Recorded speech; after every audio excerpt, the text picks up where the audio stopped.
In Lesson 3 of this module, I'll talk about word choice. There are so many ways to make a point or describe an event or express an opinion. Your choice of words will affect the reader's ability to understand your meaning, feel that you understand their position, and to see you as an intelligent professional. I will talk about colloquialisms and non-standard language, use of contractions, and some commonly misused or inappropriately used words. I'll also address the use of industry-specific jargon and acronyms, as well as the importance of high-impact words. In order to be clear, straightforward, and easily understood, you will need to be very careful with your word choices. First, avoid non-standard vocabulary and colloquialisms. Colloquialisms tend to be regionally based and therefore might not be familiar to a reader from a different part of the country or a different country. Some of these examples are English colloquialisms, which many Americans would find quite confusing, just as some of the American colloquialisms would be confusing to an English reader. Also, use of colloquialisms tends to make the tone of the document a bit too familiar, a bit too casual, or even unprofessional. You want to be friendly, but sound professional. Take particular care about colloquialisms that are just common language in certain areas, such as saying could've or coulda instead of could have, or a whole nother issue instead of a whole other issue or another issue. Colloquialisms also exist as phrases. One that I hear quite frequently, which I think should be brought up, is the use of the word at the end of a sentence. Sentences should not be ended with the word at. When it is done, the word is unnecessary, but it's typically used to reinforce the meaning. For example, where are the car keys at? Should be, where are the car keys? What about contractions? Are they also inappropriate? Actually, no. If you would use them when you are speaking professionally, then use them in your writing. It is also quite common to choose the wrong word of two that sound similar but have very different meanings. Words such as allude and elude, complementary versus complementary, advice versus advise, or infer or imply. Take a moment and review the information and activity on this website. It has a great review of commonly confused words in English.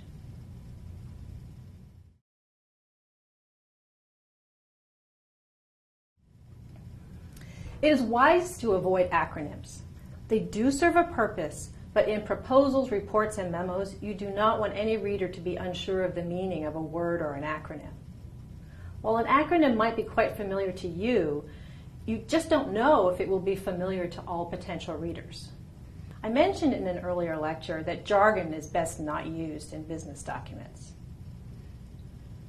In this case, when I refer to jargon, I'm referring to words and phrases that are unique to the company or the industry. You just don't want to take any chances that a reader won't be familiar with a term. For example, if you have a Ryobi 3302M two-color offset press that is used in your production facility, and the employees typically refer to it as the 3302, you'll need to be more clear about what you are referring to when you write about the machine. You might refer to it as the Ryobi offset press machine, or if it's the only press machine, say simply the in-house press machine. If you must use jargon, explain it.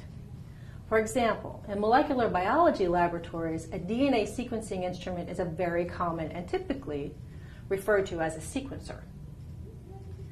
If you're writing for a broad audience, though, you would need to explain what a sequencer is within the document, either in a separate paragraph or in a glossary.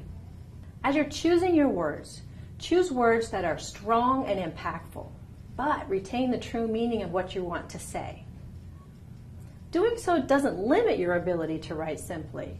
In fact, the use of high-impact words allows for a more straightforward sentence structure. Avoid simplistic modifiers such as like, kind of, very, and awesome, and use instead a high-impact word. For example, The machinery we saw on the tour of the manufacturing facility was really amazing. Instead, you might say, the machinery we saw on the tour of the manufacturing facility was the latest computer-controlled technology and highly efficient. Please note that sometimes use of more impactful words does add words to the sentence. This is because clarity trumps brevity. While we strive to be to the point and straightforward, sometimes we need to add words for clarity. We will discuss editing extensively in Module 4, but I wanted to point out that changing words to high-impact words is an important component of the editing process. Now, a few general suggestions about word choice. First, don't use multiple words when you can use one, and stick to idiomatic English. Don't drop articles such as the, and, this, or cut out the word that. Remove words that aren't performing a real function. Here are some suggestions. Delete prepositions that aren't necessary. Change every ION word to a verb. Replace is, as, are, was, and were with stronger verbs. Change was hanging to hung, is indicative of to indicates. Eliminate padding. It might be observed that. Could be. You can see. I've pointed out some common word choice or misuse errors in this unit. The only way to really avoid such errors is to review the resources I have provided in the lecture and the resources list provided with this module. Some errors are so common or have been made by so many for so long that we don't even recognize them as errors.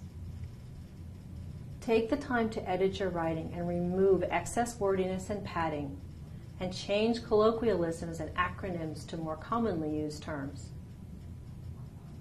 Also, be sure to use words that convey the exact meaning that you intend, and avoid less impactful words that are modified with weak adverbs such as very, really, and kind of.